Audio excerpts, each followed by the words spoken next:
యూసఫ్గూడలో ఉన్న బస్తీ దవాఖానలో గత సంవత్సరాలు మందుల రోగులకు ఇవ్వడం లేదని ఎమ్మెల్యే కౌశిక్ రెడ్డి ఆరోపించారు. దీనిపై కాంగ్రెస్ ప్రభుత్వం దృష్టి పెట్టట్లేదని, ప్రజా ఆరోగ్యాన్ని గాలికి వదిలేసి ప్రజలకు అన్యాయం చేస్తుందని ఎమ్మెల్యే కౌశిక్ రెడ్డి ఆరోపించారు. ప్రజల జీవితాలతో ఆడుకుంటున్న కాంగ్రెస్ ప్రభుత్వం తప్పుడు హామీలు ఇచ్చి ప్రజలను మోసం చేస్తుందని నిందించారు. 2 సంవత్సరాలు అవుతుంది.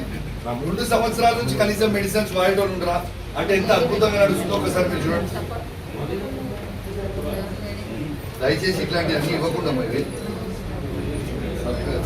ఎందుకంటే ఇది అయిపోయింది, 2 years అవుతుంది కాబట్టి ఇలాంటి సప్లై చేయకండి. ఈ కంపెనీ గారు మిమ్మల్ని 1% మాకు కావాల్సింది ప్రజల సేవ, ప్రజల బాగోదు. దీంతో గవర్నమెంట్ ఫంక్షన్ చూడాలనేదే మా ఆలోచన తప్పితే మిమ్మల్ని ఇబ్బంది పెట్టాలనే ఉద్దేశం కాదు. ఇదే ఎప్పుడుదమ్మా,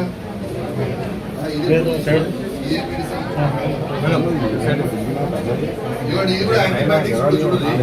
ఇది కేసీఆర్ గారి ప్రభుత్వం ఉన్నప్పుడు డేట్ చూడండి, November 2023. ఇది ఇచ్చింది November 2023. ఇవే మెడిసిన్స్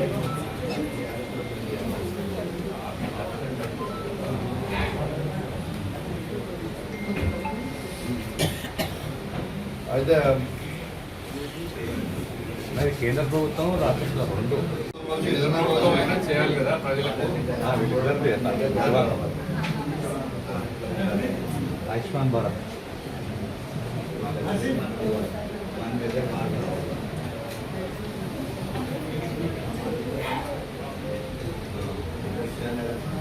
మెడిసిన్స్ కూడా చూడవచ్చు, దీని మీద కూడా చూడండి. ఇది కూడా కేసీఆర్ గారు ఉన్నప్పుడు తెచ్చిన మెడిసిన్, January 2023. ఇంకొక 2 నెలలు అయితే ఇది కూడా ఎక్స్పైర్ అయిపోతుంది. అంటే అర్థం చేసుకోండి, కేసీఆర్ గారు ఉన్నప్పుడు వచ్చినాయంటే ఎంత అద్భుతంగా నడుపుతుంది అనేది ప్రభుత్వం నడుపుతుంది అనేది. ఓకే, మీకు ఇబ్బంది కూడా నాకు ఏది మీరు సపోర్ట్ చేస్తాం, మీకు ప్రజలకు బాగుండాలి.